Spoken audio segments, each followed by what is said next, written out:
வணக்கம். இது காலை நேர பிரதான செய்தி அறிக்கை. விரைவான செய்திகளுக்கு செல்ல முன்னதாக முதலில் தலைப்புச் செய்திகள்.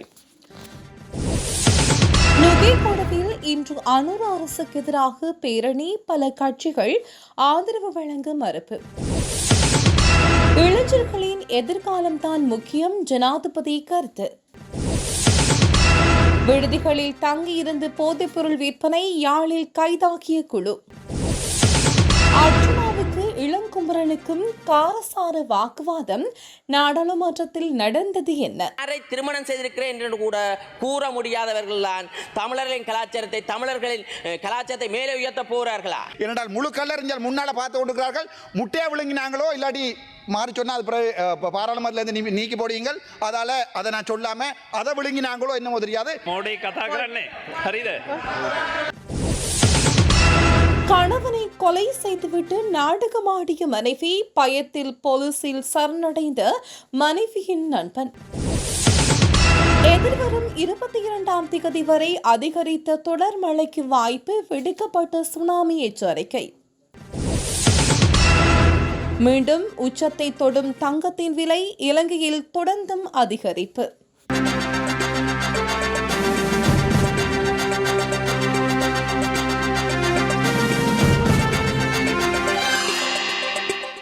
தேசிய மக்கள் சக்தி அரசுக்கு எதிராக சில எதிர்க்கட்சிகள் இணைந்து முன்னெடுக்க உள்ள பேரணி இன்று வெள்ளிக்கிழமை நுகைகொடவில் இடம்பெறவுள்ளது.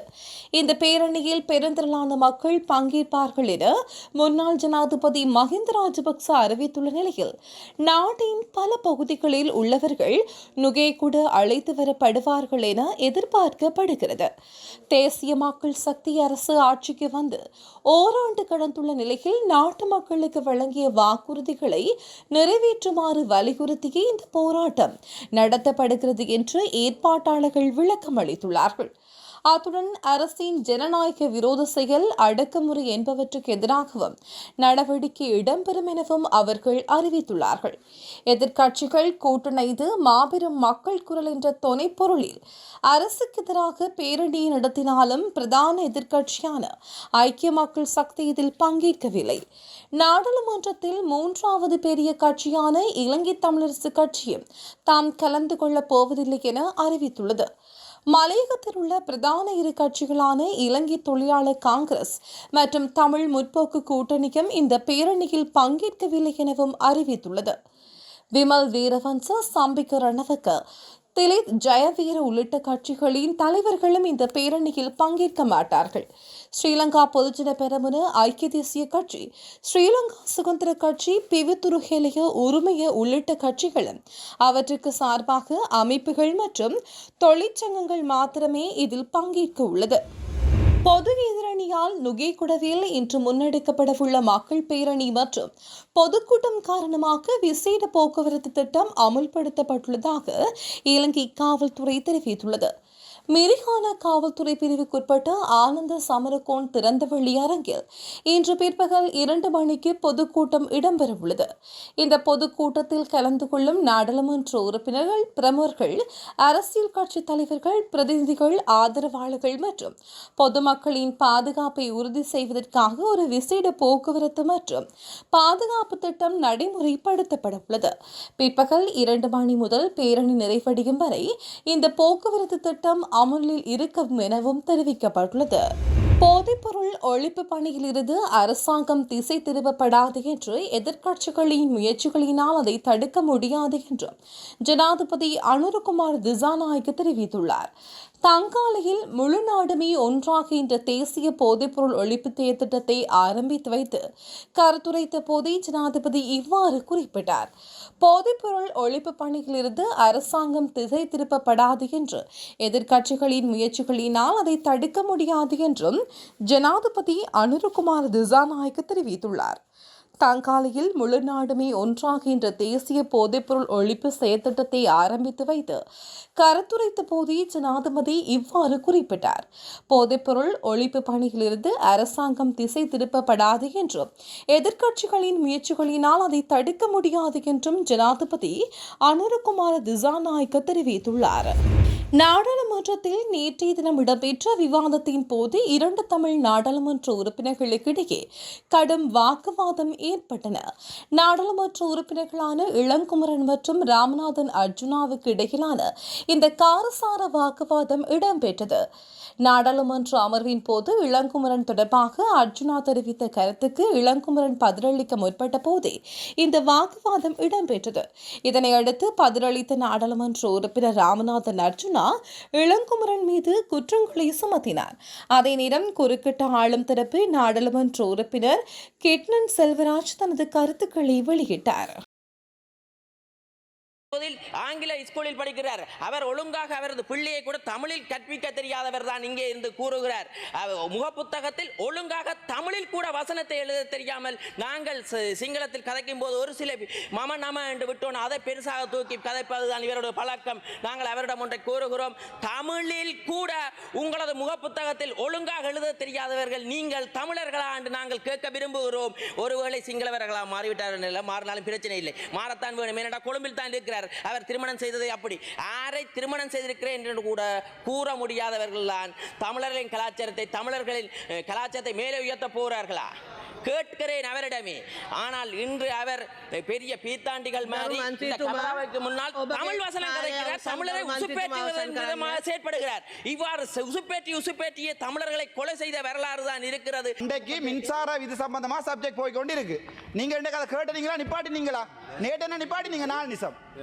நேற்று 4 நிமிஷம் நீங்க என்ன நிப்பாட்டினீங்க. ஆனா இன்றைக்கு இவரை நிப்பாட்டல. இது இந்த மூலாசனத்துக்கு வந்து அவமரியாதை. முதல்ல தயவு செய்து இருக்க வேண்டாம். தயவு செய்து அங்கால போய் இருங்க. உங்களுக்கு வெக்கம் மானம் ரோசம் இருந்தா தயவு செய்து அந்த கதிரையில இருக்க வேண்டாம். நேற்று இதே மாதிரி தான் நான் சம்பந்தம் இல்லாம கதைக்கிறேன்னு சொல்லி 4 நிமிஷத்துல 2 நிமிஷம் குழப்பினீங்க. உங்களோட கட்சிக்கு ஒரு நியாயம், என்னுடைய கட்சிக்கு ஒரு நியாயமா? பதில சொல்லுங்க தயவு செய்து. நான் தமிழ் நான் தமிழர், நெஞ்சில் அடிச்சு சொல்றேன், நான் தமிழர். எனக்கு இனவாதம் இல்லை, நான் சிங்கள மக்களை காதலிக்கிறேன், ஆனா நான் தமிழர். எனக்கு பதில சொல்லுங்க. நீங்க பதில சொல்லுங்க. நீங்க பதில சொல்லுங்க. ஓ பதில சொல்லுங்க. நீங்க මට අයියා මට සිංහලෙන් කතා කරන්න ඕනේ නැහැ. මේක මට දෙමළෙන් කතා කරන්න ඕනේ. මට අයිතිය තියෙනවා දෙමළෙන් කතා කරන්න. මට සිංහල පුළුවන්. මම ආදර කරන්නේ වැඩිපුර සිංහල මිනිස්සුව. හැබැයි මට මේක දෙමළෙන් උත්තර දෙන්න ඕනේ බුලා. කොහමද මෙතුමා අදාළ සබ්ජෙක්ට් එක නැතුව කතා කරන්නේ? කොහමද ඔයගොල්ලෝ දුන්නේ?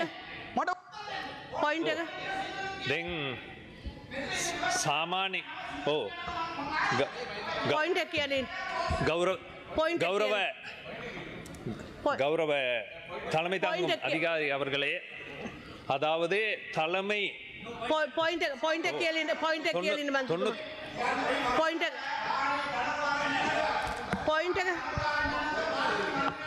මේ රත්තරන්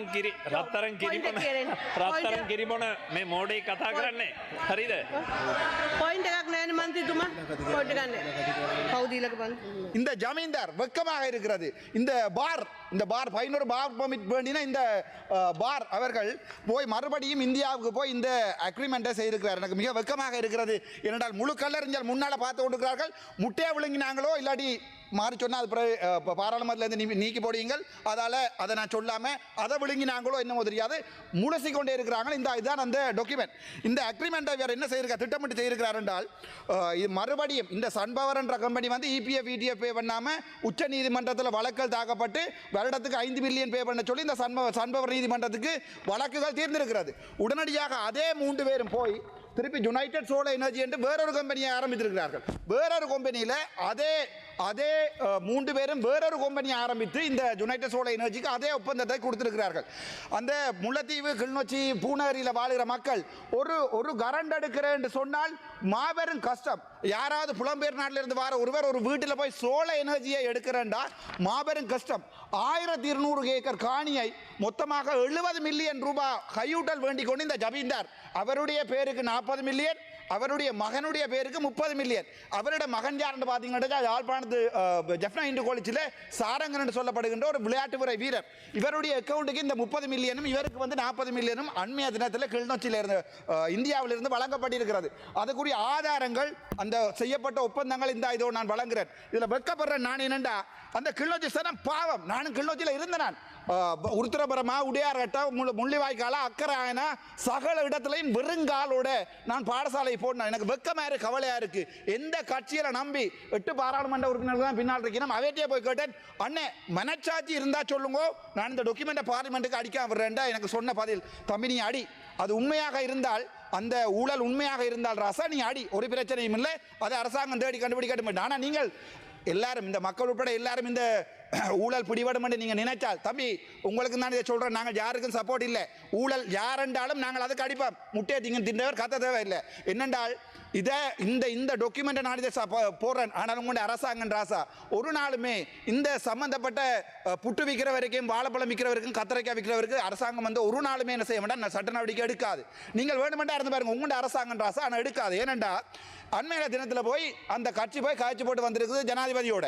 ஆகவே இப்போ வந்து இவர் என்ன சொல்றாருன்னா, ஜனாதிபதி மாதிரி ஒரு நல்லவர் உலகத்திலேயே இல்லைன்னு இப்போ சொல்ல ஆரம்பிச்சிருக்கார் இந்த பார்க்காரர். ஆகவே இந்த ஆதாரங்களை சமர்ப்பித்தா பிறகு இந்த நீதிமன்றத்தில் இந்த இடத்துல வந்து ஒரு நியாயமான இந்த உச்ச நீதிமன்றத்தில் நடக்கல என்றால் இதுக்கு நான் ஒன்றும் செய்யலாது. எதிர்வரும் 22ஆம் தேதிகளவில் தென்கிழக்கு வங்காள விரிகுடாவில் ஒரு புதிய குறைந்த அழுத்த பிரதேசம் உருவாகக்கூடிய சாத்தியம் காணப்படுவதாக வளிமண்டலவியல் திணைக்களம் எதிர்வு கூறியுள்ளது. இந்த நிலைமை மேலும் பலவடைந்து இலங்கையின் வடக்கு கரையோரத்தை அண்மித்து நகரக்கூடும். இதன் காரணமாக வடக்கு மற்றும் வடமத்திய மாகாணங்களிலும் திருகோணமலை மாவட்டத்திலும் பல தடவைகள் மழை பெய்யும் என எதிர்பார்க்கப்படுகிறது. நாட்டின் ஏனைய பிரதேசங்களில் பல இடங்களில் பிற்பகல் 1 மணிக்கு பின்னர் மழையோ அல்லது இடியுடன் கூடிய மழையோ பெய்யக்கூடிய சாத்தியம் காணப்படுகிறது. சப்ரகமுக, மத்திய, ஊவா, மேல் மற்றும் தென் மாகாணங்களில் சில இடங்களில் அதிகாலை வேளையில் பனிமூட்டமான நிலை நிலவும் எனவும் எதிர்பார்க்கப்படுகிறது. பதுளை மகியங்கனை சங்கோபுர பிரதேசத்தில் கணவரை கொலை செய்த குற்றச்சாட்டில் மனைவியும் அவரது காதலனும் மகியங்கனை போலீசாரினால் நேற்று முன்தினம் கைது செய்யப்பட்டுள்ளனர். கைது செய்யப்பட்டவர்கள் சங்ககோபுர பிரதேசத்தில் வசிக்கும் 42 வயதுடைய மனைவியும் 55 வயதுடைய காதலனும் ஆவார். இது தொடர்பில் மேலும் தெரிய வருவதாவது, மகியங்கனை சங்ககோபுர பிரதேசத்தைச் சேர்ந்த 51 வயதுடைய கணவன் காணாமல் போயுள்ளதாகவும் மனைவி அக்டோபர் 17ஆம் தேதி மகியங்கனை போலீஸ் நிலையத்தில் முறைப்பாடு அளித்துள்ளார். இதனை அடுத்து போலீசாரால் மேற்கொள்ளப்பட்ட விசாரணைகளில் காணாமல் போன கணவர் அக்டோபர் 24ஆம் தேதி கிராத்துக்கோட்டை உள்ஹிட்ட நீர்த்தேக்கத்தில் இருந்து சடலமாக மீட்கப்பட்டுள்ளார். இந்த நிலையில் சடலமாக மீட்கப்பட்ட கணவரின் மனைவியின் காதலன் நேற்று முன்தினம் மகியங்கனை போலீஸ் நிலையத்திற்கு சென்று குறித்த மரணம் கொலை என வாக்குமூலம் வழங்கி போலீசில் சரணடைந்துள்ளார். சடலமாக மீட்கப்பட்டவரின் மனைவியும் தானும் நீண்ட நாட்களாக தகாதுறவில் ஈடுபட்டிருந்ததாகவும் இருவரும் இணைந்து இந்த கொலையை செய்ததாகவும் காதலன் போலீசாரில் வாக்குமூலம் வழங்கினார். இதனையடுத்து சந்தேக நபரான மனைவியும் காதலனும் கைது செய்யப்பட்டுள்ளார்கள். இலங்கையில் நேற்றைய தினம் 24 கேரட் பவுன் ஒன்றுக்கு 1000 ரூபாவினால் அதிகரித்துள்ளதாக இலங்கை நகைக்கடை உரிமையாளர் சங்கம் தெரிவித்துள்ளது. நேற்று முன்தினம் புதன்கிழமை 24 கேரட் தங்கம் பவுன் ஒன்றுக்கு 3,29,000 ரூபாயாக விற்பனை வந்த நிலையில் நேற்றைய தினம் 1000 ரூபாவினால் அதிகரித்துள்ளது. அந்த வகையில் தற்போதைய தங்கத்தின் விலை நிலவரத்தின்படி 24 கேரட் தங்கம் பவுன் ஒன்றுக்கு 3,30,000 ரூபாயாக விற்பனை செய்யப்படுகிறது. 22 கேரட் தங்கம் பவுன் ஒன்றுக்கு 3,02,500 ரூபாயாகவும் விற்பனை செய்யப்படுகிறது. இதன்படி 24 கேரட் தங்கத்தின் 1 கிராமின் விலை 41,250 ரூபாயாகவும் 22 கேரட் தங்கத்தின் 1 கிராமின் விலை 37,813 ரூபாயாகவும் விற்பனை செய்யப்படுகிறது. கண்டி கம்பளை போலீஸ் பிரிவுக்குட்பட்ட கலகா பகுதியில் உள்ள வீடொன்றில் தாய் மற்றும் தந்தைக்கு இடையே ஏற்பட்ட தகராற்றில் பிள்ளை தீக்காயங்களுக்குள்ளாகி வைத்தியசாலையில் அனுமதிக்கப்பட்டுள்ளதாக கலகா போலீசார் தெரிவித்தனர். இந்த சம்பவம் கடந்த திங்கட்கிழமை இடம்பெற்றுள்ளதாக போலீசார் தெரிவித்தனர். 9 வயதுடைய பெண் பிள்ளை ஒன்றே வைத்தியசாலையில் அனுமதிக்கப்பட்டதாகவும் போலீசார் தெரிவித்தனர். சம்பவத்தன்று வீட்டினுள் தாய் மற்றும் தந்தைக்கு இடையே தகராறு ஏற்பட்டுள்ளது. தகராற்றின் போது வீட்டினுள் தீப்பரவல் ஏற்பட்டுள்ள நிலையில் பிள்ளை தீக்காயங்களுக்குள்ளாகி பேராதனை சிறுவர் வைத்தியசாலையில் அனுமதிக்கப்பட்டுள்ளார். தந்தை தான் வீட்டுக்குள் தீ வைக்க முயன்றதாக பிள்ளையின் தாய் போலீசாரிடம் கூறியுள்ளார். ஆனால் அயல் வீட்டாளர்கள் ஏனம்மா எனக்கு இப்படி செய்தீர்கள் என பிள்ளை அலறும் சத்தம் கேட்டதாகவும் போலீசாரிடம் கூறியுள்ளனர். எவ்வாறு இருப்பினும் இந்த சம்பவத்தை அடுத்து பிள்ளையின் தந்தை பிரதேசத்தை விட்டு தப்பி சென்றுள்ளதாகவும் போலீசார் தெரிவித்துள்ளனர். கைப்பற்றப்பட்ட போதைப் பொருட்களுடன் கூடிய பல நாள் மீன்பிடி கப்பல் தங்காலை மீன்பிடி துறைமுகத்தில் கொண்டுவரப்பட்டுள்ளது. நாட்டின் தெற்கு கடல் பரப்பில் நடத்தப்பட்ட சோதனை நடவடிக்கையின் போது 6 சந்தேக நபர்களுடன் கைப்பற்றப்பட்ட போதைப் பொருட்களுடன் கூடிய பல நாள் மீன்பிடி கப்பல் தங்காலை மீன்பிடி துறைமுகத்திற்கு கொண்டுவரப்பட்டுள்ளதாக எமது செய்தி தொடர்பாளர் குறிப்பிட்டுள்ளார். யாழ்ப்பாணம் நகரில் விடுதிகளில் தங்கியிருந்து போதைப்பொருள் விற்பனையில் ஈடுபட்ட குழுவினர் கைது செய்யப்பட்டுள்ளார்கள். யாழ்ப்பாணம் மாவட்ட குற்றத்தடுப்பு பிரிவு காவல்துறையினருக்கு கிடைத்த தகவலுக்கு அமைய நடத்திய விசேட சோதனை நடவடிக்கையின் போது இந்த குழுவினர் கைது செய்யப்பட்டனர்.